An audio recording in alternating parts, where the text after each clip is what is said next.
Record is hit. Todd and Rob in the afternoon. Hey, afternoon delight. With Todd and Rob. Oh, yeah. Oh, yeah, a little slow on the trigger on the second audio piece. So, hey, Rob, welcome. Yeah, it was cutting in and out on us, right? Yeah, well, it was just me. I didn't get to the second button quick enough. So, okay. Yeah, welcome to the new media show, and got some things to say today. Yeah, well, there's been some announcements made that we've been hinting at for a while now. Yeah, we'll get into those in a minute. Yeah, right. First of all, thanks for the feedback on YouTube. I know some of you outside the United States could care less. I can see their point, Todd. Yeah. But not too. But, I think the consensus generally was on Twitter. They agreed with us. Yeah, I would say so. I mean, I would agree with a few of the criticisms saying that we spent a majority of the show talking about something that wasn't impactful outside of the U.S. Well, that's okay. It's what we are. We're podcasters. We have to have something to talk about. And frankly, it wasn't really much of an impact even in the U.S. And, because to date, I've had 0 tech support emails on it. Right. So it's made a big impact. Just being facetious. But I do. YouTube needs to be careful here, with what they put out and how much substance is behind it. Yep. They're going to lose credibility in the whole initiative. And that's oftentimes what takes these things down with these big companies. Yep. But I do want to start right off and talk about one thing. Don't eat me, James Cridland. So there was this thread on Twitter that I had a week or so ago. And it was Sam Sethi, myself, basically going back and forth on the alternate enclosure tag. And Rob, from history, going way, way back, and we don't have to go over that history, that dual enclosures and single RSS feed was a big, big no-no. And I understand that we're not talking, and for those of you who don't understand, what happened is Podcasting 2.0 is introduced a spec for a alternate enclosure. It's not labeled the same as your normal podcasting enclosure. It has a special Podcasting 2.0 enclosure. Right. We've opted at Blueberry not to adopt that. And some people are not happy that we have decided to do that and say that we're not looking forward enough in adopting that. But I want to, this is my platform to be able to give my response to criticism. And you got to walk in my shoe a mile here before you understand the reason why Blueberry is not going to, at least at this time, going to adopt the alternate enclosure tag. Mm-hmm. We have, for the past 17 years, encouraged podcasters to have one show per feed per content type. AKA, this show has a video podcast on Apple Podcasts, It's a separate feed, right. And a audio podcast on Apple Podcasts. Now, all of the creators that we work with, all the creators at Libsyn, all the creators at Podbean, all the creators everywhere for the past 17 years have, or literally 18 years, have been running one show in one feed. Now, I already hear people say, Todd. Well, okay. It's even more than just one show and one feed. It's one episode in the item tag. Right, one episode in the item tag, yeah. So the initial pushback we got is okay, you could put your video podcast as the alternate. All right, for a techie like me, no problem. I can do an alternate enclosure and do the secondary as video. And on my video feed that I currently have, the secondary could be audio. Right. Doesn't make a hell of a lot of sense. Because how am I going to educate? Mm-hmm. Let's say I've got podcasters that have been doing this the same way for all these years. And all of a sudden I'm saying, okay, all you need now is one feed for audio and video. No. Wait a minute. You still need an audio feed and you still need a video feed because 30 of the 35 apps require one feed, one item, one enclosure. Right. There are some apps over at podcastapps.com that support alternate enclosures. I fully acknowledge that. But the few number of shows that actually have two feeds, that's two episode two files. episode Right. files for the same Right. for audio and video, Mhm. is small already. So if I'm going to go and tell a content creator that's using my platform, all these things you've been doing these years are good, but now on your audio feed, I need you to add your video file as an alter enclosure. And on your video file, I need you to add it as an audio enclosure. They're going to go, why? Why am I doing this? Why do I need to do this? Why should I do this? Nothing is broke. They have an RSS feed for their audio show. They have an RSS feed for their video show.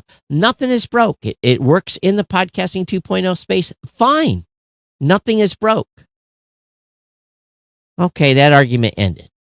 The next argument was, Todd, you can put a lower quality audio file in your feed. So if you have a 128 kilobit audio file, you could set up an OGG, you could do M4A, you could set up a bunch of different audio levels at different bit rates. Mhm. So you could set up a 64, 32, 16 kilobit bit rate. Been there, done that. We did this in the United States when there was an actual issue with bandwidth. Yeah, with the variable bit rate. Well, no, we actually, Capability I too published. has always been an issue in the medium too, because people have been uploading the Right. variable bit rate. Well, I had well. 4 audio feeds at one time. One that was at 64 kilobit, one that was 32, one that was I at did the same. 16, Right. and one was an OGG file. These I were did the all, they were all, because everyone said you got to have a much smaller, because at the time here in the United States, people do not have the bandwidth to Or download the storage. or the That's storage the other end. to Right. no one subscribe to those lower bandwidth feeds. Right, because they always wanted the higher quality. Nobody subscribed to them. Now, I understand in Africa and other places where they are bandwidth challenged, maybe this is an issue. Okay. All right. So there are now hardly any support for these lower. How does a podcast listener in a country that is bandwidth constrained, how do they know to pick which version of the audio file in the app to get a lower bandwidth? They don't. So you can put those. It's usually in the UI, that just says, smaller, larger. You can put largest these or lower something like band. that. Right. But here's the thing. If we're asked for it, we will consider it. But we're also asking for a lot of complexity here, and lots of complexity. This is the issue. And we're all trying to simplify, right, as much as we can. If I have to tell a podcaster, you need 4 versions of your file to support 3 or 5 listeners in another country, they're not going to do it. They're not going to do it. No. I got run over the rails on Pod News Weekly. Don't eat me, James Cridland. Because they thought I was too narrow thinking about offering alternate enclosures. And Todd, let's back up and talk a little bit about what an alternate enclosure can be, right? Versus, I think, what the assumption is there. An alternate enclosure can be a lot of different things. Well, it could be a media file, audio, video. It could be a PDF file. PDF. Yeah. Right. So, it depends on how you want to use that tag. Now, RSS has always supported Right. multiple media types in the enclosure tag. Most people right? don't know that you can put a PDF and it will go out in an enclosure tag. Right. And that's still supported in Libsyn, and I assume it's still Right. supported in your Yeah, it platform is. too, is that you could put out a separate enclosure episode as a PDF file. That's right. You Right. could. And it could follow up from your audio or your video file. But it will be provide- it'll be a separate item. Right. But- It'd be but- a separate listing in the, and I believe Apple still supports this. So, But I don't mind building stuff for 3%.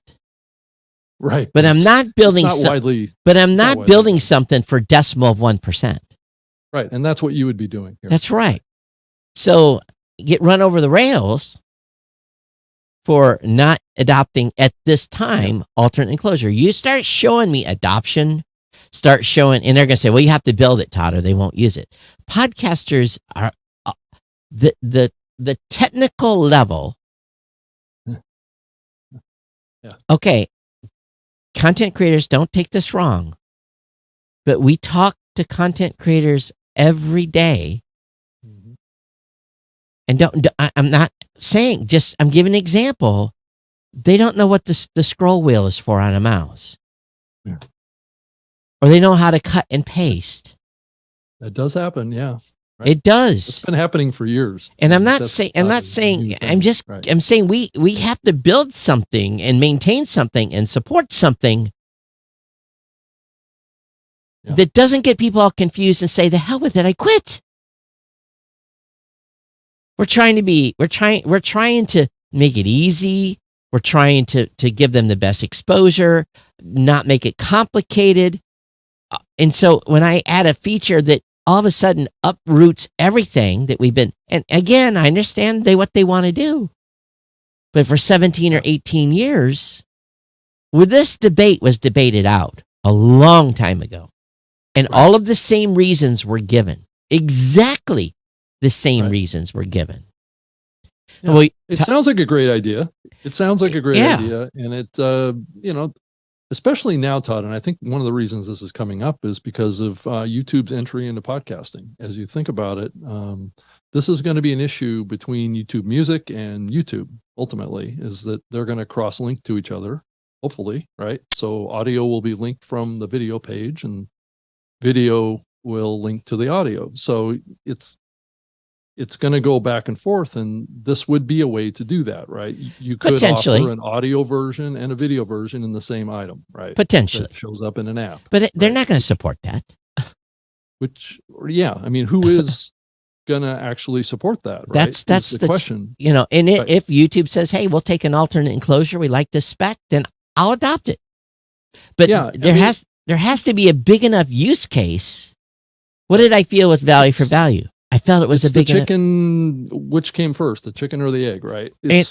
I've been very much chicken and egg on all the podcasting 2.0 stuff. Well, that's generally the idea behind this whole concept, is that we're trying to provide some innovation, Right. Some new capabilities that haven't existed before now. And unfortunately, a lot of the ideas are kind of regurgitated from the past, But- thinking that now's a better time. But to the do alternate those. enclosure support, Right. if I was to adopt this, I would probably not document it. I'd Right. put it in an advanced feature and just be quiet about it. Because I don't Right, 'cause- need to raise confusion. Right. You don't want to stir things up. So it's going to be advanced users only, typically, that would be Very interested in- advanced. Right. Yep. And those that are doing video and audio. And that's certainly a growing interest on the part of podcasters. That's right. I'm not saying this is a horrible idea. I think it's a terrific idea. The problem is that the consumption side hasn't even considered embracing. And anything like this. people say, well, Todd, you got to adopt it so the consumption side will get it. Right. Well, if it's not clear in the UI, Why would somebody spend time doing it if there wasn't any benefit to doing it? That's the bigger question. Right. And if I have to tell a podcaster now, you have to have more storage on your hosting account Right. because you're creating now 4 versions of a file.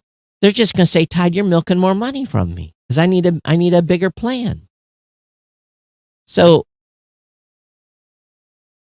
There's all sorts of issues that go along with this. It's not a simple. No, this is simple not answer. a simple one. This is not a straightforward one. Mm-mm. So this is why, for the current time period, we are not going to implement alternate enclosure. If someone wants to create a plugin that taps into PowerPress and allows an alternate enclosure, more power to you. Go ahead. The plugin is open. Go ahead. Write a ride along plugin that will work with it.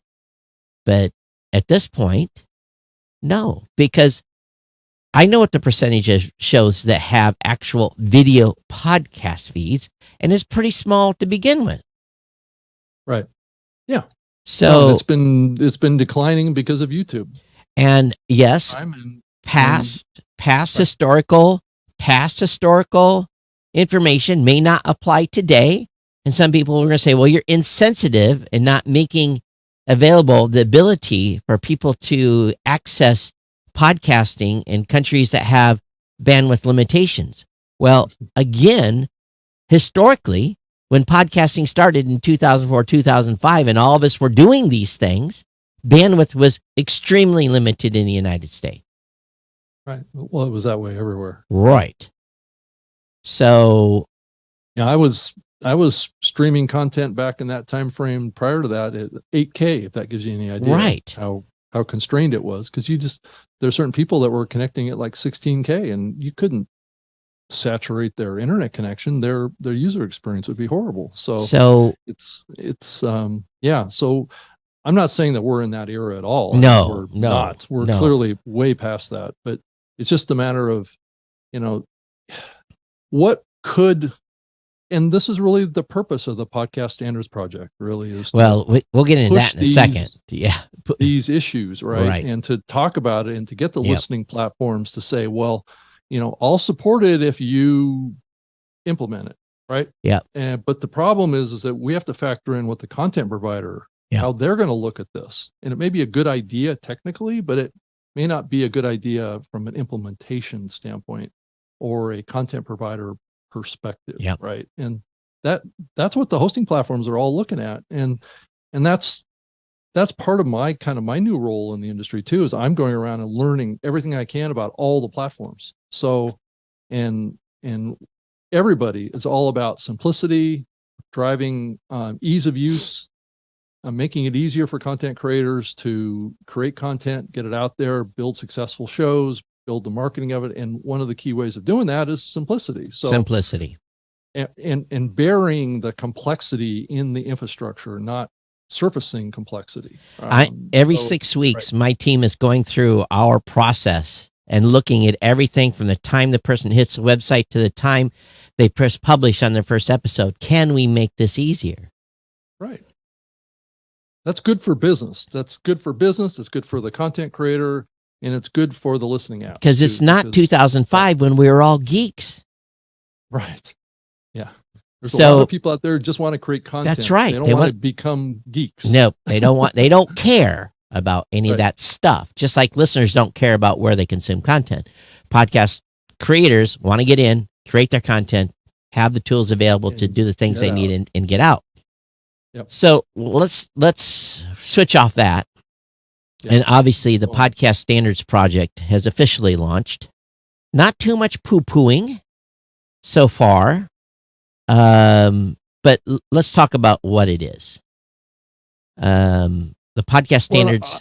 Go ahead. I'm really excited to see this because, Todd, you and I have been talking about the need for this for, a good 10 years now. So it's terrific to see this and the industry starting to come together on this. I think it's important.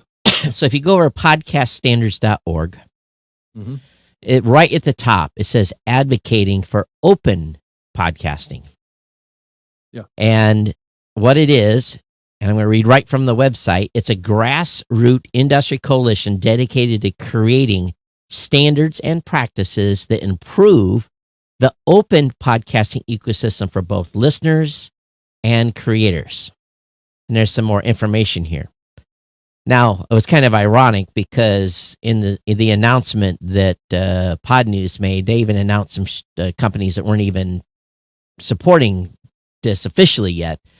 but we're coming soon. But the companies that are currently and apps that are currently involved in this is my company, Blueberry, Buzzsprout, Captivate, Red Circle, RS.com, Transistor, and at some point, Acast and Castos are coming on board as well. And then podcast players, which we should have put names under these because some people won't recognize the logos. The logo, right. It's a Captivate, Podverse. We have Podfriend and Pocket Cast, and actually Fountain should be on here too, but they didn't get. Guess they didn't get their stuff in. So where this originated, just so that everybody understands for full transparency here, about a year ago, Rob, you were at that dinner, weren't you? Yep. Dave, Mr. Curry and everybody. Dave Jones and Am Curry came in. We talked about podcasting 2.0, and then the parties that were there thought this would be an opportunity for basically the companies and apps and super supporters of the space to maybe kind of coalesce and support and start to promote open podcasting. Mm-hmm. And with a organization. Now, again, organizations are clunky. They're full of meetings, conversations, negotiations back and forth. It moves at an organizational speed. So it's taken just us like what happened with the IEB in that process that took multiple years to get the IEB metric standard. Right. Very similar process. There's a few key people that have been working really, really hard on this. Kevin from Buzzsprout and others. He really took a big part of the lead on this. Justin from Transistor has been. And there's been probably and you too. There's probably 20 people in there, and I helped wrote the membership standards and all this stuff. Mm-hmm. Yep. And again, it's moving slowly, but what we really wanted to do is this is taking away any of the politics, any of the discussion. This is about open podcasting, and it's about part of it is about the expansion of podcasting. So what we have done, there is a new standards document that the PSP has released, and it basically says these are the minimum tags that are going to be in an RSS feed to really maintain open RSS and we're not trying to reinvent the wheel. We're just saying here is the minimum tags that the PSP considers to be what open podcasting stands for. Right. It's kind of a next step. Right. And there are some podcasting 2.0 tags. We have agreed as a group that these will be the first 2 or 3 that the PSP would say these are part of the standards of open podcasting. These should be supported by all podcasting hosts, companies, apps, everything. Because what's happened is you have some super enthusiasts, and the super enthusiasts are on this list. Mm-hmm. You have some super enthusiasts. You got Buzzsprout, Captivate, Red Circle, RSS.com, Transistor, all super enthusiasts of expanding and adding features to podcasting 2.0, including Blueberry. Soon Acast and soon Castos will be added to this. It's about,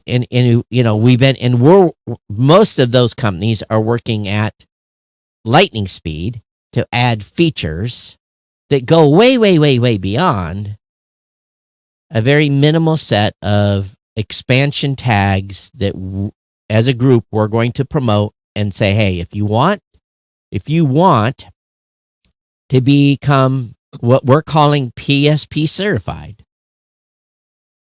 you will support the RSS spec and these specific tags.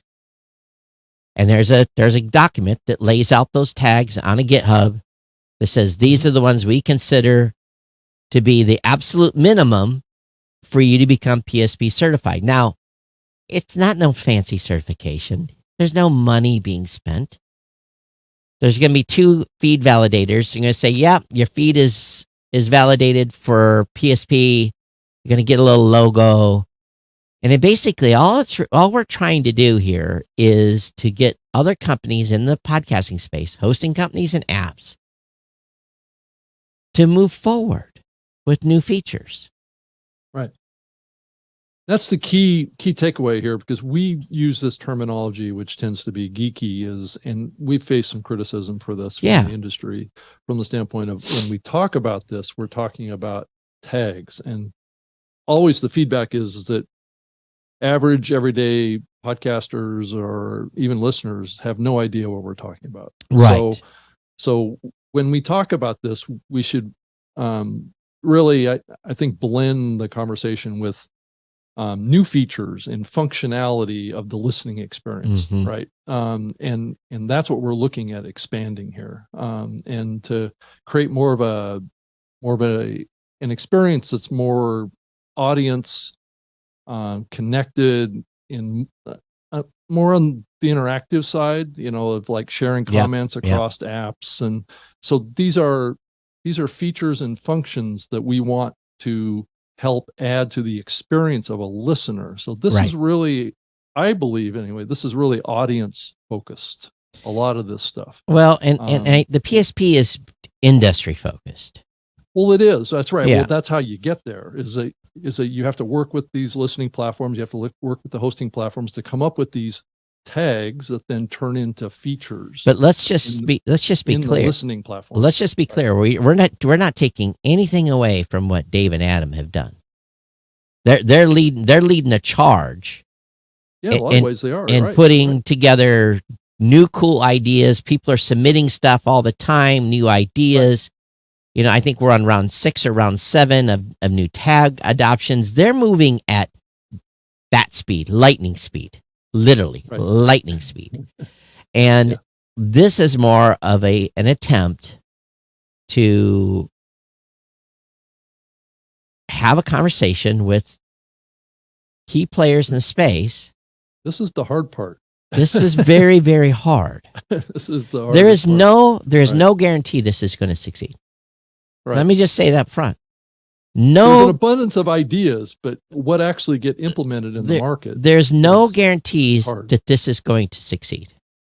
And there's already been a couple of conversations about this and that. Privacy, non-privacy, you're affecting my business type. There's already been this type of conversations that have started to surface. So there's no guarantee that this group is going to move the needle forward. But this is a attempt to draw a line in the sand that says we believe in open RSS. We believe it's the future. We believe that closed ecosystems are regularly not good for podcasters. Now let's leave the listeners out of this.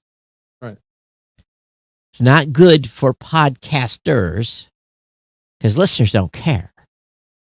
But this is they don't really care if it's proprietary. They don't care. Right. So I think that the statement here, it says we're podcasters allowing them freedom to create, share, and monetize their work without limitations. I think I would have added one more. Monetize or not, their work with. So, but it's still, this is about openness, and we're not trying to take anything away. As a matter of fact, Dave and Adam, they don't want nothing to do with this. This is about meetings, negotiations. They don't want nothing. They're going to run. Matter of fact, they're just, I wouldn't be surprised if they poo-poo this whole thing.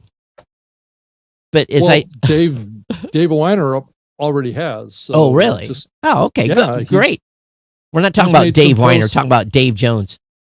No, Dave Weiner, who invented RSS.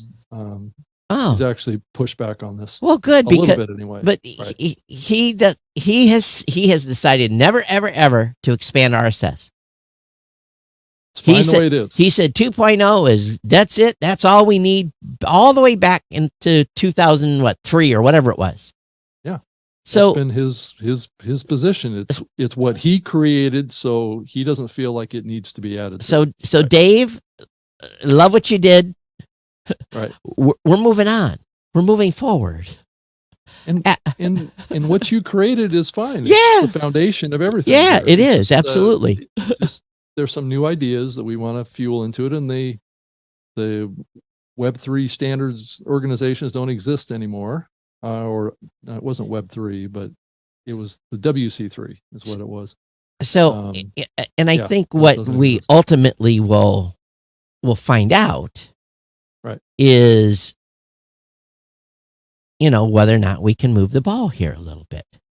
And well, and Todd, let's back up and look at another level here of why this is important, and that's that this industry, since the very early days of podcasting, has been really the tail of the dog as it relates to Apple and podcasting. Right. So we've, as an industry, we've been at the whim of the Apple, the Googles, the Apples, tail, yes, right? yeah, wagging their tail and saying what's going to happen in podcasting from a technical implementation. And when they said something, we jumped. Right. So matter of fact, we stopped everything. We stopped everything. Yeah. They would put out a new namespace. Yep. They would put out a new directory structure. Yep. And the whole industry would just fall over themselves. That's right. to make it happen, which is, don't get me wrong, that's terrific. And we appreciate Apple taking that initiative because there wasn't an organization like PSP to kind of say, hold on, Apple. We as an industry want to have influence over this too. Not just driven by your interests. But what happened was we tried to form an organization in 2008 called the Association for Downloadable Media. Right. And it died because of infighting, because of agendas, because everyone had a commercial agenda. So this is where I have an agenda. More reasonable minds have prevailed here, I think. Time will tell. Victory. Right. Well, okay. It feels that way, Tom. Well, it feels very good. Yeah. But we haven't got into anything controversial yet. Okay. Right.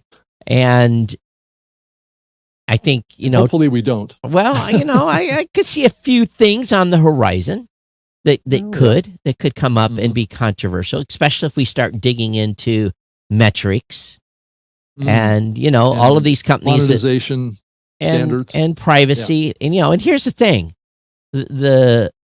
all of the companies involved have also ponied up and participated in the IAB measurement standards. So if all of a sudden there's all kinds of new ideas, that could be challenging. And we'll see what happens. There may need to be a redo of the IAB metric standards too at some point. The IAB, I can't say what the IAB is doing, but I can't say what the IAB is doing. Legally, I can't. There's things that needs to address. There's no question. Right. And there's also also perfect solution. There's already 30 plus companies that are involved in that discussion, and not 5 or 6. I mean, we've already seen criticism in the industry of that being too much of a compromise, right? We always all the players. Yeah, right? Our point from the early days is the standard was not tight enough. Right. Yeah. There's still too much variability. That's right. Each of the players, that's right. And that was a negotiated thing because, Todd's over here pushing for much tighter squeeze. Mm-hmm. And if we would have done a much tighter squeeze in the beginning, then the numbers shouldn't matter from host to host. It should be like a percentage point or less. But there's too much there. So maybe that will get tightened up. But again, the IAB is going to do what the IAB is going to do. So we'll see what the PSP does. And it'll probably be easier to get it tightened up now than it was when we originally created the guidelines. Well, we were fighting over right. Whether or not we were fighting over math. Yeah. We were fighting over the math, and you had raw log files taped to a wall. Yeah, it was the full spectrum. Literally. there was folks like you that wanted to drill that number down to the most accurate number. That's and then right. There was other people at the Said, other end of the "Oh, spectrum no, who no, didn't no. want to drill anything Because down. guess what? It was going to affect the dollar Those amount. smaller numbers. Yeah, they would not make as much money. So now we've kind of narrowed that down to like maybe a 5% variability. I think the next time we update these standards, we actually get it down to like maybe 1% variability between all the So platforms. anyway, stats conversation is going to continue till here until the end of time. Right. But I think what ultimately we'll see where the PSP goes. And again, you have to start somewhere. Nothing is going to be perfect out the gate. There's no membership fee.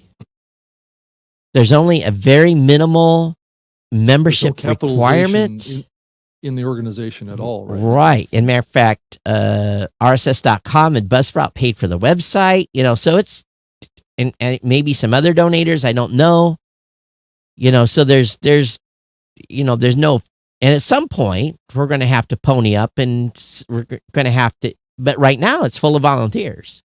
And when you have a volunteer organization, there's a lot of looky-loos and a few workers. Right. That's the case in any association of any sort. Yeah, especially one that's not dues-oriented or anything like that. So I do think that eventually this project will need an executive director of some sort to kind of oversee. Potentially, things, yes. There's going to have to be a master of ceremonies. There's going to have to be someone. And that's going to be very hard to do unless you find someone that is a third-party independent that can, because here again, Todd has an agenda, RSS.com has an agenda, Buzzsprout has an agenda, Castos has an agenda. We all have our own commercial agendas. Right. But in this instance, we're trying to do something in the common that's good for the space. Mm-hmm. Right. So I think that we'll see. There's been some that have been critical about the messaging. But again, and if I've outspoken wrong about how the organization is shaping up, I apologize. I'm not in every base camp conversation that's on there. But they're going to try to make this as transparent as possible, talking about the spec stuff and the GitHub. So that's one reason why. And again, the GitHub is very sparsely populated at this point. But there is a PSP1 specification, and it is available on the GitHub. It's called Podcast Standards Projects PS1 RSS specification. There was actually someone that came in and made a comment on one of the threads that I responded to.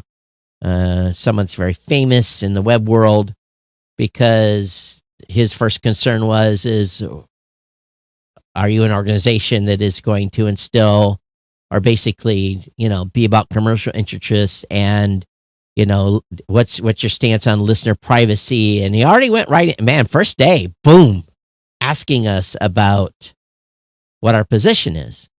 And it's a loaded name, Todd. Yeah. Anytime you use, and this is why we shied away from it with the IAB, we didn't use that word standards. It was a very deliberate decision to use guidelines, right? Standards implies a more rigid structure. And in the standards so far, right, they're not complicated. They are everything. They're rigid because they have to be technically rigid, but they're not rigid from a business model perspective. And that's what the difference is with the metrics. And all the companies that are on that certified list, participant certified list, are ones that have adopted all of the PSP1 RSS specifications. Right. And it's just the RSS part. It's not about IP tracking. It's nothing about attribution. It's nothing about pixels, none of that stuff. But right now, it's purely about the RSS. But it could. It could. We've opened the door towards establishing standards in other areas of the medium through this project. It right? could. It's possible. It's possible. It's not here today. Right. But I think that's what the industry needs to keep in mind, is that we now have an organization, the beginning of an organization that can establish best practice standards for various parts of the industry. And that can be very helpful as you look to the future. But right now, it doesn't do that. So, And again, it's not Blueberry, Buzzsprout, Captivate, Red Circle, RSS, Transistor, Acast, or Castos dictating anything. But it is all that. So that's us take that with agreeing. a grain of salt. It's those on that list agreeing this is the minimum standard for RSS for an open ecosphere. Now it's still up in the air, how far the participation goes with this. Yep. Is Apple going to be involved? Is Google going to be involved? Is, at some point in this process? We're hoping. Right. And is Spotify going to be involved? We're hoping that all podcast hosts and all podcast app developers at a minimum. And listening platforms. Right. Yes, podcast apps participate at a minimum. Right. At least get somebody on their programmatic, or not their programmatic, but their program management team to be involved in this somehow, or they're a VP or a president or a CEO or something like that. At least have some level of participation in this. Right. And to be able to keep up with what's happening here. And you should have some input pathway. You should have someone that is on your technical team. Right. Because there are going to be technical topics talked about. But again, this is very early days. It's been in work for a long time. Mm-hmm. And the first article that was written by Justin over at Transistor in the blog post, I think sums up. And this was an article that we all got input on. We all looked at. Right. We all preview on this. He wrote it. We all made some suggestions. There's probably 23 comments in the base camp that making some tweaks here and there. And he got all the feedback that he could from everybody, and then finalized it and went. So it covers why is open podcasting and why does it matter? It covers about why is open podcasting better for podcasters? Why is open podcasting better for listeners? Want to help us build the future? Again, join us on the GitHub, connect on Twitter. So again, it just goes into the advantages, the things that, we've been touting for a long, long time. And I think in, reference to our conversation last week, Rob, we have to make sure content creators stay educated. The audience is going to do what they're going to do. Yeah. Okay. Content's going to be available wherever the audience is at.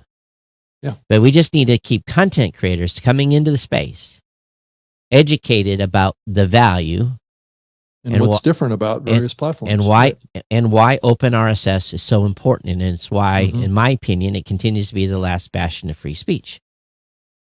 Well, it is. I think anyway at this point. So there was I agree with you. There was a few people on the Mastodon instance, or one specifically, that thought we were just trying to steal this from Dave and Adam. And no, that's not the case. Dave and Adam are going to continue, and me included, along with a whole bunch of other people that are in there, we are going to continue to push like rocket ships the ideas and features that we want to bring to content creators. That's not going to end. Yeah, I think it's terrific that the ideas and the technical structures that have come out of that project have been fantastic. Have been incredible. Look at what we have. It's amazing. We have moved the ball. I mean, like, wow. And so Adam says, explain the PSP mission.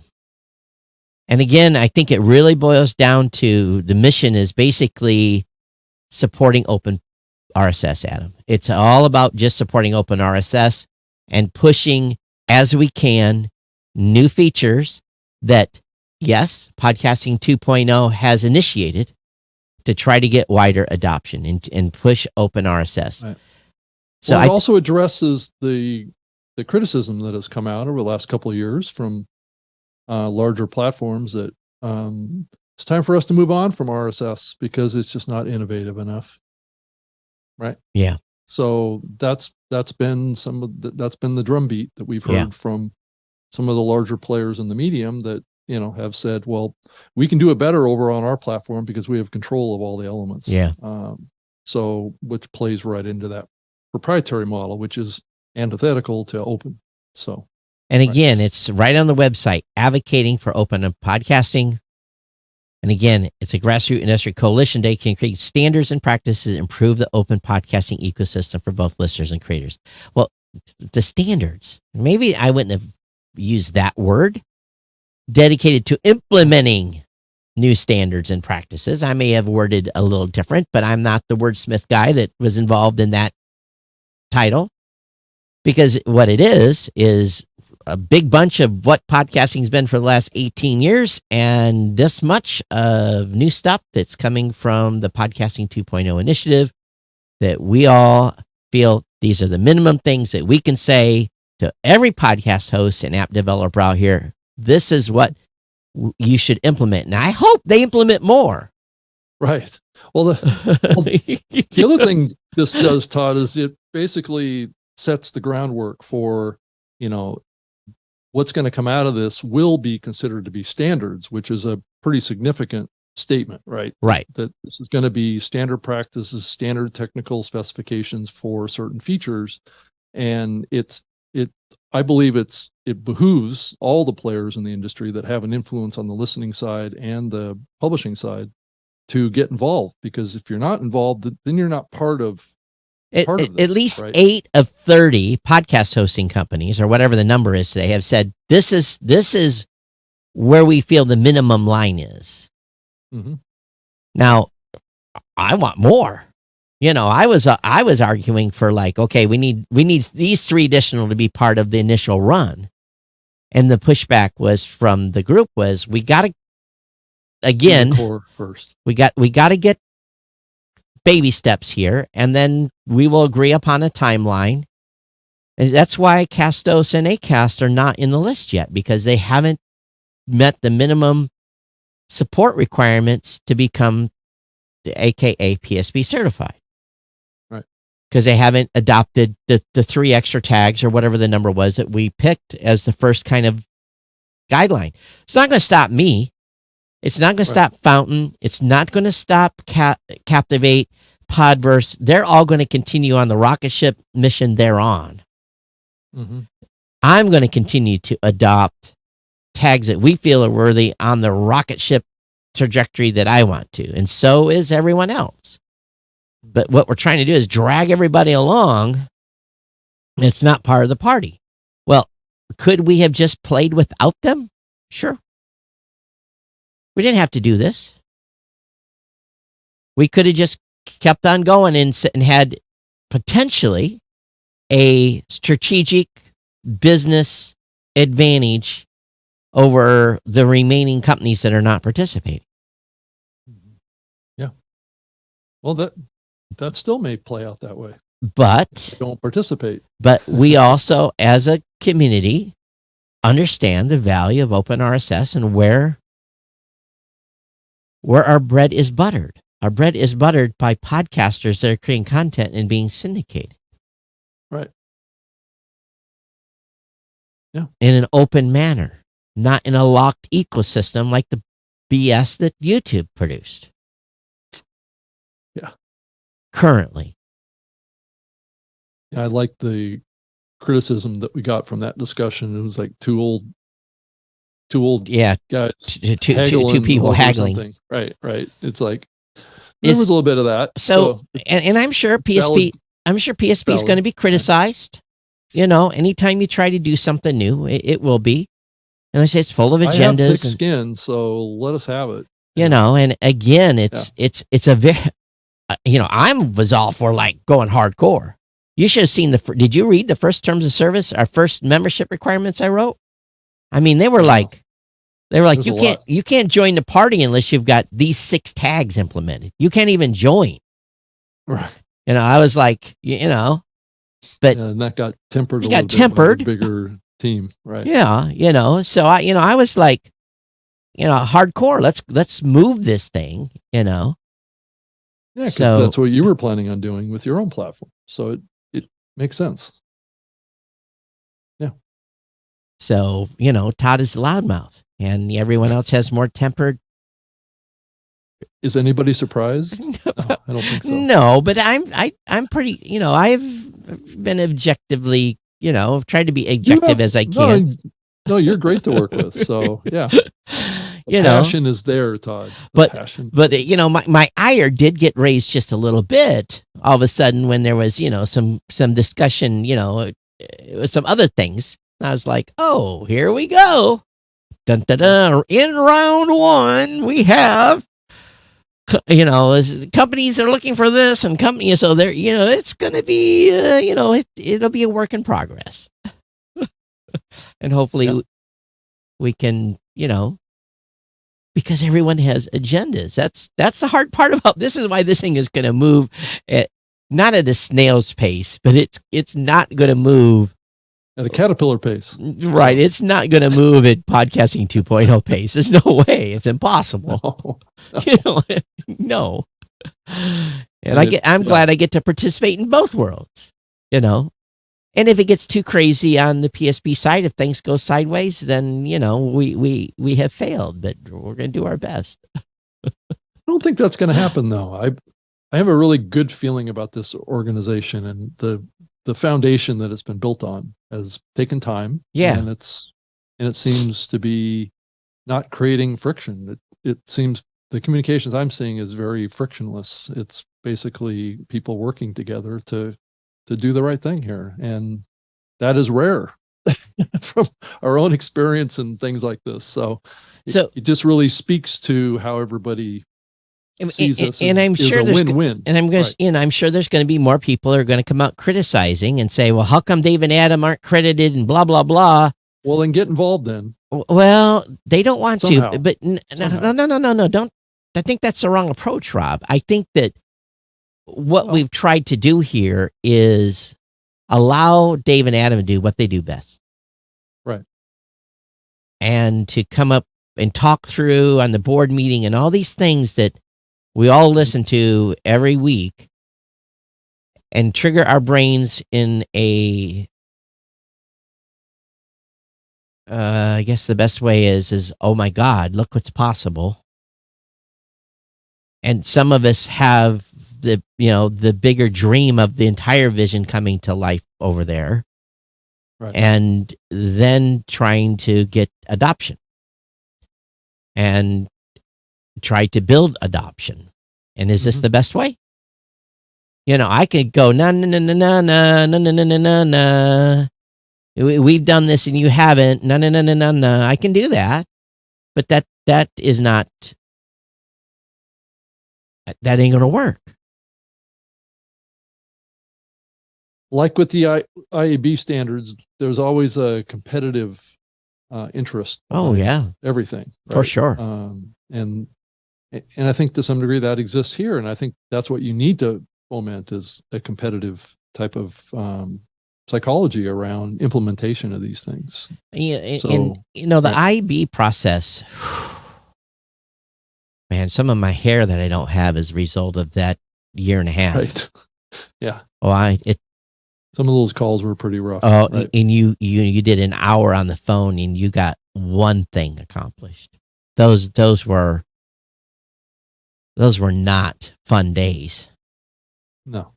And you had people in there throwing their commercial interest and trying to stomp ideas out and trying to talk nonsense about stuff that they had no godly reason or any technical expertise and should have been explaining. So those early days were were brutal. And that hasn't been the case with this so far. Yeah. Everyone's been very cooperative because it's a different. Right now, no money is involved. Well, that and the composition of the group tends to cooperate together. I And- don't believe that we have participants in there that will be antagonists, but Every- they may be coming. Everything that's being talked about so far does not have a financial impact to a financial company's interest. bottom Right. line. Right. It's probably development resources to be deployed. And Right. is there a market benefit for them to deploy those resources against that added feature? But there's nothing like you're going to hurt my bottom line, or you're squeezing me too much. That type of a thing. That discussion is not yet going on. part of this whole thing. Right. It's a I very think once we start venturing into maybe other standards around like advertising and monetization, that conversation could change. Right. it could get bloody. Yeah. Yeah. And but the thing is, there's room for both. There can be in a standards those that do and those that don't. There can be agreements that, or a list. Imagine a list that was, like, okay, I'm really going to ruffle some feathers as some people are listening. Let's say in a futures document that the companies involved list who does attribution, does reselling of IP data, does IP analysis, as IB targeting, and they're listed on a list of doing that, and then companies that are not. Yeah. That could get ugly because all of a sudden then there's a clear distinction of what companies are doing what with user data. Will we get into that conversation? We'll see. Well, we may have to at some point.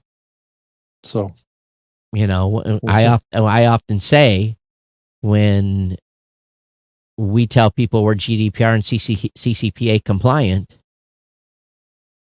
that and when someone asks me to do something and I say, well, we can't do that because that's not in our DNA.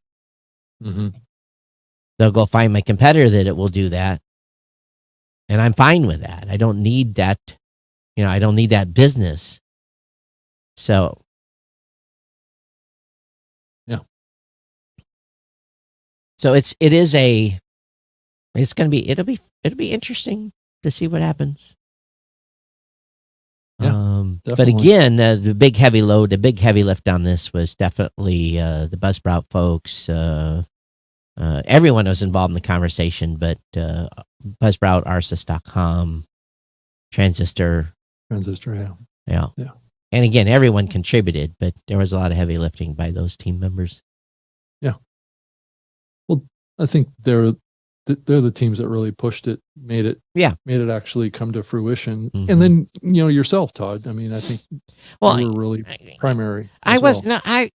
Rob, my involvement didn't involve anything with the website. I just tried to write No, I realize that. I tried to write the membership requirements, which took like 4 months. And that's what pushed that whole conversation, right? So to its ultimate conclusion there. But yeah. So I think it's a good day. It's a good day post the launch of this, and I'm excited to see it. And I'm very fascinated to think about what the implications of this is as we look forward in the industry and how we see the progression of innovation. And I think that's a pretty important conversation right now for a lot of reasons, not just tags and RSS. And if companies ignore it, if they ignore the organization, that'll be telling in itself. And some may. We'll I expect some to. There are participants in the group that have been looky-loos, that haven't said too much from some major companies. They've just been watching the conversation and have not been contributing. So, as they probably should be actually connected in there. Right. So we will see at some point if they engage or if their companies pony up. Right now, they're probably saying, okay, well, we don't have to worry about not having our logo on there. It's not a big deal. So, Todd, do you want to change the subject a little bit? Sure. I thought it was very, very interesting pod news today, talking about Riverside. Thought that was a very interesting development. That, a platform like that, which is a creation tool, right? Audio and video creation platform, has now moved into, to some degree, having a little closer competitive orientation to like a Descript. Yep. So I think they've got a little ways to go to catch up to Descript, but it's an interesting kind of it's a first it's step. it's a big play. Yeah, because they have something Descript doesn't. Yeah, and that's the creation side. Right. So, so you start thinking about artificial intelligence and the implications in this medium going forward. You're starting to see little glimpses of that starting to happen. And I think that things are going to move very rapidly. Oh, I think it's going to move at rocket speed. I got a demo of a platform. They were at Podcast Movement, but they didn't have a booth. They should have. They should have had a booth. I mean, like, if they had a booth, they'd have been the only company that had been talked about during the event. And yeah, I'm getting approached by a lot of those kind of companies too to do calls with. So yeah, it's me interesting too. to see what's bubbling out there. But here's the way I look at this on this AI piece. Right. They're all coming in at extraordinarily high price points. Mm-hmm. Yeah. Very, very expensive. Can't afford it. Yeah. Right. And some of the things they're doing is cool right now. Mm-hmm. But it's not going to be long. An intelligent, because this is a conversation I keep having in my head. Do I do an integration with ChatGPT? Do I do an API integration and build something out? Do I do that? And the question then is, how long will it be viable as a product? Let's say I build it. Let's say it takes 6 months to build it. And then put it on the marketplace, put it in as an add-on to my platform. And then the way the space is moving, all of a sudden, ChatGPT 6 comes out, or 5 or 6. Yeah. And they're looking at all these different platforms they're doing stuff, and they just duplicate what we're providing that we build out. And yeah, because we've trained those AIs to be experts in doing those things. And and all of a sudden, all these little cute tricks that are being done by these companies, it then is mute. So there is going to be winners and losers in this AI thing that's going to stack a mile high. And the key really is going to be staying ahead, way ahead. Well, you have to really look at what happened to OpenAI and realize what you're getting connected up with. You're getting, and this was a hotly debated topic. Right. Elon Musk has talked about this because he was one of the founding. Put $100 million into Open. Right. And he's now, it's telling, right? He's now completely detached from that. That's he doesn't right. have any business connection, ownership at all. And that whole Open AI is no longer open. It's owned by Microsoft primarily. Yep. Now, so they've kept this nonprofit status inside of OpenAI, but there's also a for-profit status inside of OpenAI with this deal with Microsoft. Microsoft now just owns all of it. So I mean, they have exclusive access to all of the language models. So it's like, for all intents and purposes, if you build on top of OpenAI right now, you're basically building on top of Azure. Right. Is what you're doing. So just know that that's what you're doing when you implement that. But it's that eventually Microsoft could, take that back. So that's potential. Yeah, it's a potential. And in the API stuff with ChatGPT is expensive. The API it's not cheap. So that's why those products are so expensive. Yeah. And I've got a laundry list of things I think would be very, very cool.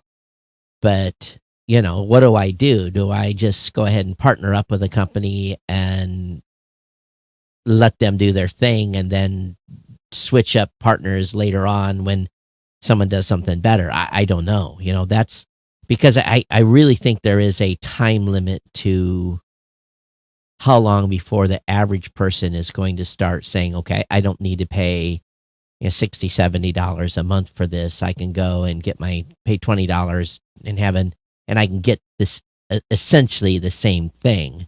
So again, it's going to be a feature. What's going to be is a feature race. It's the basic stuff like give me a transcript, give me analysis of the transcript, write a summary of my transcript, write a title from the transcript. That can be done right now out of what is available currently for $20 a month on OpenAI. It's not going to be perfect. Like a CapShow or some of those type of platforms, right? But there's other things that are going to be, give me a segment, these different types of things that some of these tools are doing.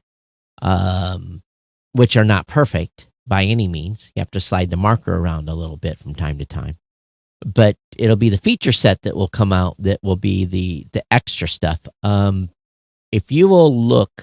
it's also about automating grunt work on the part of the podcaster, too. That's exactly the opportunity. Right. So let me... It's public. It's on my Geek News Central channel on YouTube. Let me show you something here. Okay. Let me bring this up. I think what you're going to find is that governments around the world are going to try to go to crypto and going to try to control crypto. And the only difference between crypto that's going to be released by potentially the U.S. government and Bitcoin is that 21 million Bitcoin will be mined, and that's it. There'll never be another Bitcoin mined after 21 million. You can't just keep adding Bitcoin after 21 million. It doesn't happen. So it's just like it used to be a limited amount of gold was dug out of the ground. Now there's more because of the way technology is advanced. But governments can just print more money, and they do all the time. The U.S. is very, very, very good at that. And at the same time, what do? They make the value of the dollar go down every time they just punch the printing press. And if they have the ability to do digital crypto, then guess what? So this short was created by a service that analyzed my content from my last tech episode and automatically created that short that I published to YouTube. 60 seconds to create that. And for those of you that were listening, what it was basically some album art and some text running across the screen that basically had kind of a TikTok focused short. And that was your voice from my voice. Right. So it took a piece of the audio, married it up with some art, put the text on the screen, and published it to YouTube in under 60 seconds. Yeah. Now I had to kind of look through stuff a little bit to find the clip that I wanted, but it segmented it out. That, Rob. There are companies out there that have been I've been talking to for probably over a year now that have been doing those kinds of things. So there's and this is just one company that for me, when I looked at that, I'm going to be kind of frank. I was like, you got to be kidding me. I don't have to. Headliner is trying to do some of this stuff, trying to get smarter about clip creation. But from a social promotion standpoint, and I can get the clips out. I can probably spend 20, 30 minutes, get all the clips scheduled, push out a clip every day. Similar. The game has changed. Well, Todd, it also is raising other issues too about who owns you. Well, that was my who owns your that was your my voice? That was my voice. And no, I know, but at the end of the day, if they're capturing it and generating new content from it, right? It wasn't new you content. should have a say in that was right? existing content. That was verbatim. That was Right. but it's not modified, right? No, it's not modified. And it used my audio, which is what I wanted, but at the same time, the clip was pre-generated. It showed me that segment to pull out. Now I had to move the marker a little bit on that one. What it picked. so you actually generated that Yes, I yourself. did. I generated that So myself. not someone else did No, it. someone else did not. Okay. I generated that in an interface. Got it. And I was able to push to TikTok, and I was able to push to Twitter the same segment. Mm-hmm. And I was pretty impressed. Now, one piece of that particular platform I wasn't as impressed with, that did another feature. So it's a lot of personal preference there. But again, from a social standpoint, that was the feature that really blew me away. The other stuff did not. Writing a summary, write a title, those did not. That was not the thing that made me go, whoa. It was so again, any of this AI stuff is ultimately going to break down into who has the best features.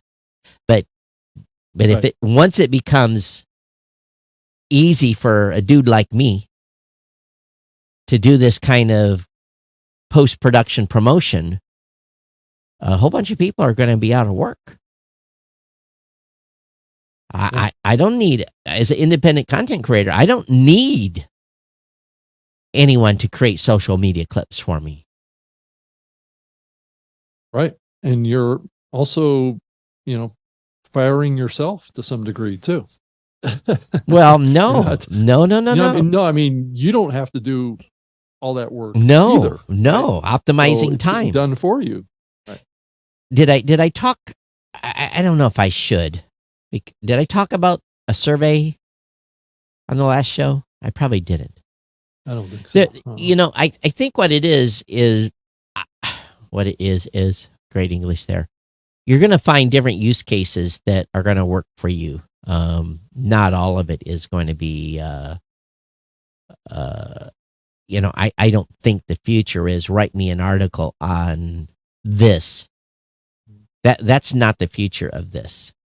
Those that do that and take that article and cut and paste are going to end up getting hammered by Google. The future of this is take these inputs and create me an email promotion. Take these inputs and write me marketing copy. It's more complex solutions that come from the output. Right. Take this source data and tell me how I can enhance it.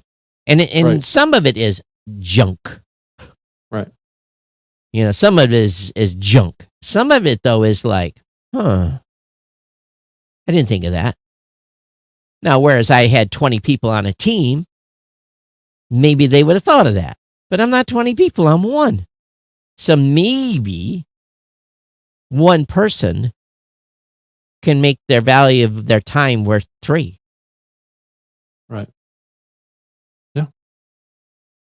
I think if AI can be used for improving our productivity, that's probably the highest and best use for the technology, not as a technology to replace humans necessarily, but to extend our abilities. So I'm probably using ChatGPT 2 or 3 times a day, but I'm using it for specific purposes. Right. And one task that I did last week, which if I would have done it all by hand, which I was fully capable of, probably would have been about 8 hours of work. I mean, like grind work, and I probably, if I'd had an intern or... Yeah, I think it was a questionnaire, wasn't it? It was a survey. Put together? Survey. Right. I mean, I was like, are you kidding me? And now, so what I did is I turned that over to my production team, and they went in and they spent probably an hour going over things a little tweaking bit, and going, saying, or get rid of that, or this is junk, or this doesn't make sense, or this is, hyperbole or whatever. And, the finished product is ready to go. And it's just like, instead of having an 8-hour task to do that, I put that down for 30 minutes. So, yeah, people are going to have to get smart on this thing real quick. And probably, I will say right now, and probably will be shocked, but I canceled my Jasper.ai subscription because I had tried using that and I just wasn't happy. It's just, it's giving me stuff that I just didn't feel that it was good. So that was $54. I canceled that. I still have my contents.com membership. That's $20 a month, but that to me really works in certain things for doing certain tasks because they perfected a certain thing that it does that I'm using. And then the best $20 I'm spending right now is on ChatGPT. It's worth every penny. If it saved me 8 hours of work, what's my time worth? Yeah, I mean, how effective is it going to be at 5 and 6 when they're actually caught up to real time? So this is where I get back to 5 and 6. What happens with these companies that are doing these? I don't want to call them parlor tricks because they're not. But some of the stuff is right. Basic, it's because people don't know how to use how to get the outputs that they want currently. And also there's limitations on what you can physically paste in as an input field in a text box. So some of it has to be done via API because you can shove more data in and analyze a bigger batch of data. I can't put a whole transcript in ChatGPT right now. No. Well, there's not enough text support. But that's what's being done by some of the platforms that are able to because they're using the API. Right. And they're paying for it, and that's why it's so expensive. Right. So, but I keep experimenting. I've probably done the most experimentation trying to get interview questions puked out, and it's very, very hard without a lot of input to get good interview questions for a podcaster. That's the piece that's a little hocus pocus still, because it runs home to mama and it asks, if you ask it to write 20 questions, 10 of them are almost the same questions each time for each person. It can't get original because it just doesn't know enough. But what happens you ideally want to create a conversation, not go through a list of questions. But again, if you have if you have 4 or 5 fallback questions too, topics, topics to discuss, right? Or you can find that nugget. So at some point, I'm sure what's going to happen is these things are going to troll the web and find our voice, find our written word, and they will build psychedelic profiles on us, and the thought police will be knocking on our doors, thinking, you have the potential to be a serial killer. Let me haul you away. It could come to that. Yeah, which is scary. Yeah. But again, I think there is a short period of time. That's my prediction. I might be wrong. What do you think? You think there's a short period of time for these companies like Capsho and others to make a mark before the models catch up and do this without them? Yeah, I think it depends on the capabilities of Chat GPT 5 and 6, whether or not that's going to happen and what the input abilities are.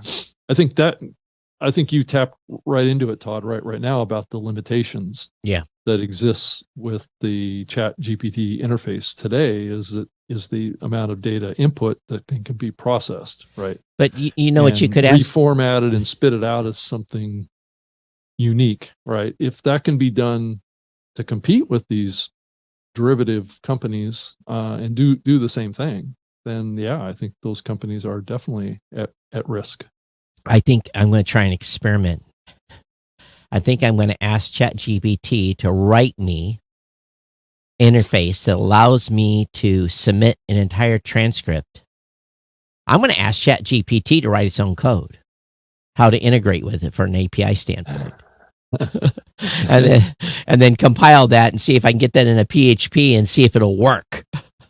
Because really what these companies are doing is they're able to format and input data that will result in the output that right with their customers, right? So if you can do that without them, right, that does put their platform at risk. Yeah. So that, can I ask ChatGPT to write that interface for me, something basic, or if I make it to write 2 or 3 of them that I can run on my desktop and just need an API integration, the API key to actually connect to ChatGPT and pay my own bill. So are we seeing the formation really of a new Google of sorts here? I don't think Google at this point. Next generation Google is what I'm saying, right? That they're scared. winds up being dominant. But the problem is, I don't think that I don't go to Google to ask it to write me an email. No, but Bing is clearly on track to be that AI have you played search engine. Have you played with Bing I know stuff? it sucks. It sucks. It sucks right now. It sucks. But clearly that was the reason. But it's Microsoft spent $1 billion on this. Yeah, it's scary though. What because are businesses gonna live and die because ChatGPT doesn't put a good output on you? I suppose it could. It could. So I think there's always going to be a want for a legacy Google. I notice I'm calling it legacy Google for, give me the top 10 links to, how to bake a cake. I know a question. If Chat GPT can analyze all the episodes of this show, right? It can't right transcript. Now. Oh, it could. It could. But at some point, and then you could just ask Chat GPT to generate the next episode of the New Media Show. Well, it would require it would require Chat GPT to be updating real time with what's happening in the world. Right. That, and also what happened in the most recent episode. It would need to know all the press releases. It would need to know all the business announcements. It would have to have all that stuff in real time to at least print me out in an agenda. Well, it could take our clone voices and generate the whole episode. God help us. But it probably can't do the video yet, No. though that's probably not outside of the realm of possibility either. But the model, I don't know. It's funny to think about, though. They're gonna have to spend a couple more billion in order, because this is when it gets scary, though, is when it can actually do real time analysis like this. And some of those external platforms are looking at what's happening socially. They're taking some of those, they're looking at the news and looking at announcements and seeing where there's tie-ins. So some of that is some of those, like James Cridlin at risk here too. So, right? Not right away, because I don't think so either. No, not right away. But if this engine has real-time data access.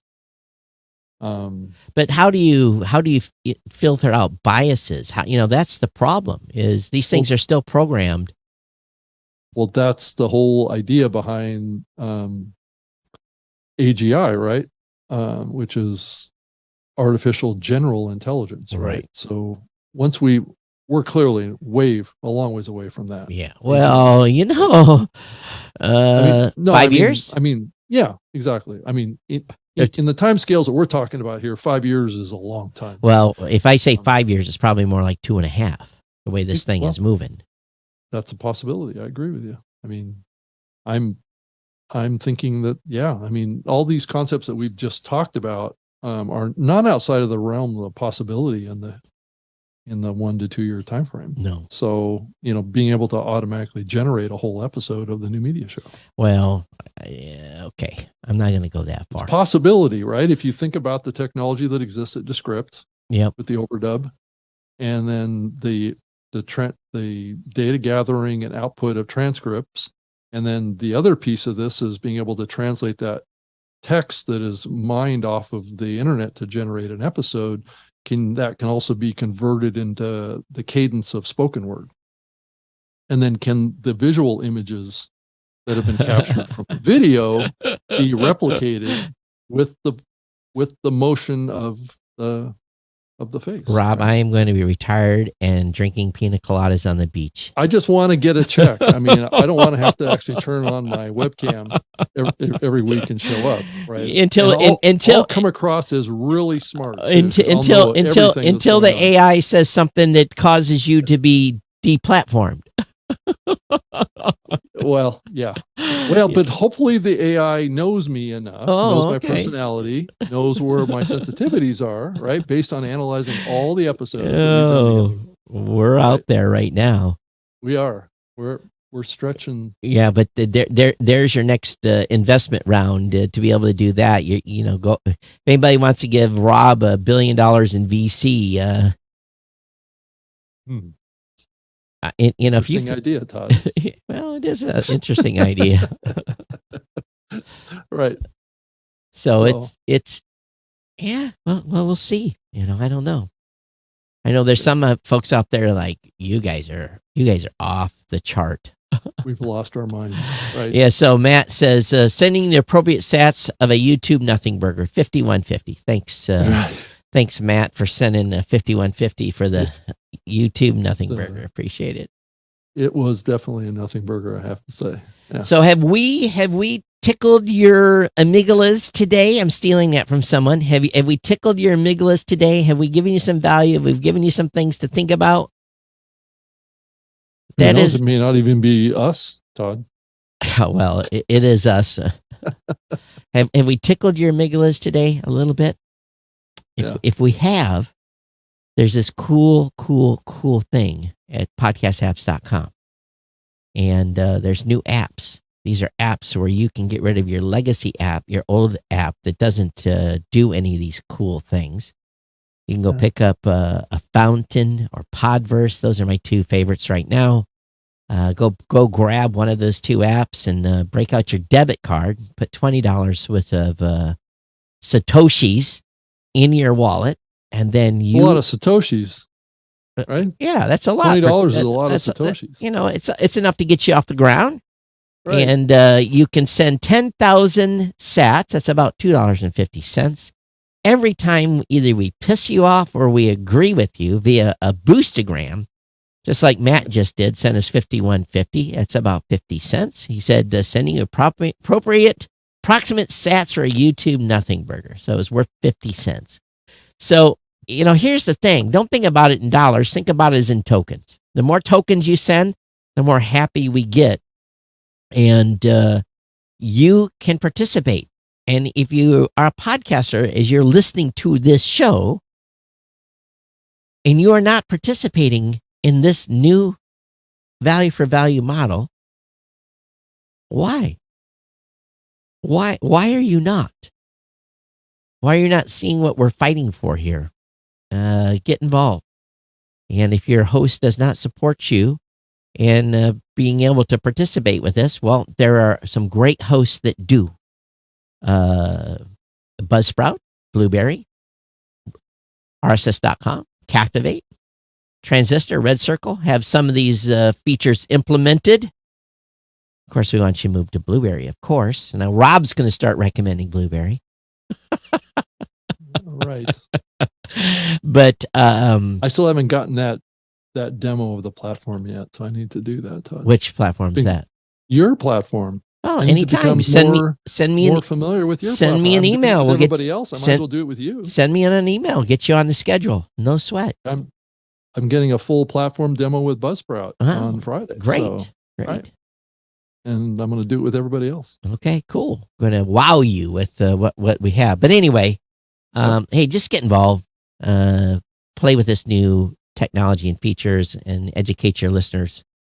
Podcastapps.com is the place. And we've been lit and live today on the aforementioned apps as well as Podcast Addict, I think. So if you've been watching live today on one of those apps, if you don't participate in the value for value, then you can send me an email at todd@blueberry.com, at Geek News on Twitter, in order to give us your feedback, or you can do it on Facebook, YouTube, wherever. Rob?